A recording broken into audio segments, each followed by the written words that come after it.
Hello,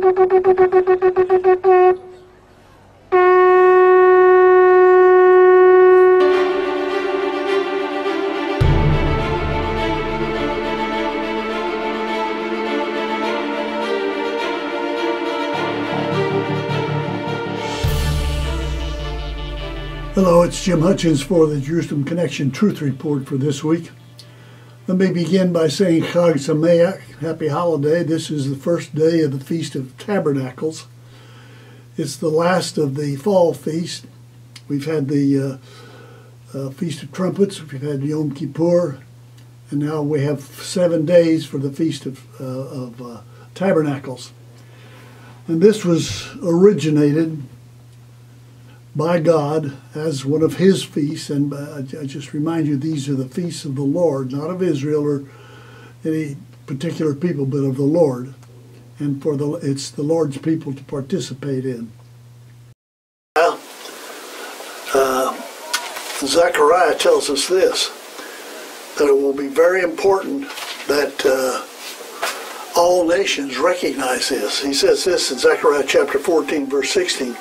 Then the survivors, God says, from all the nations that have attacked Jerusalem will go up year after year to worship the King Yahweh Almighty,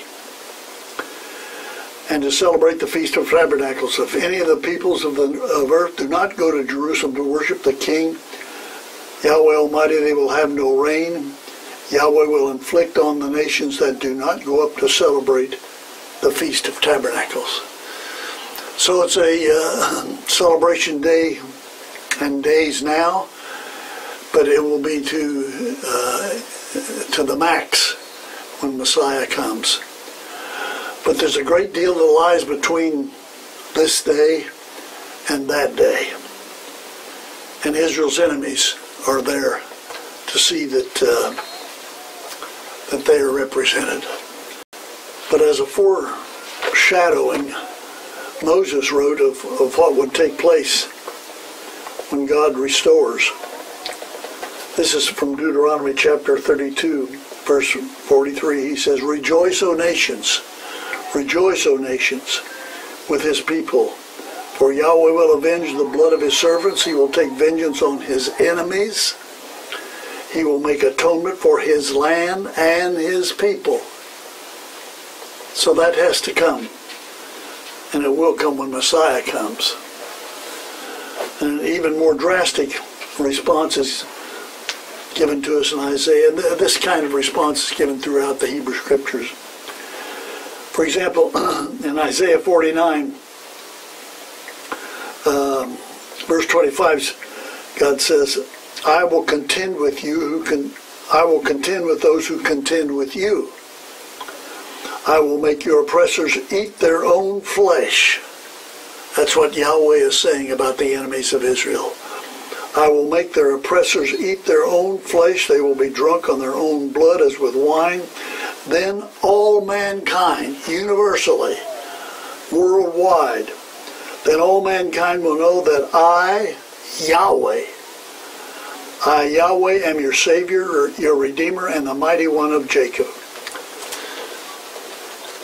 I want to close with this emphasis.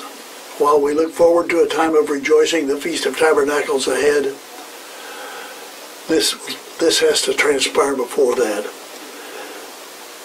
That I, Yahweh, am your Savior. The world will know that. I, Yahweh, am your Savior, Redeemer, the Mighty One of Jacob.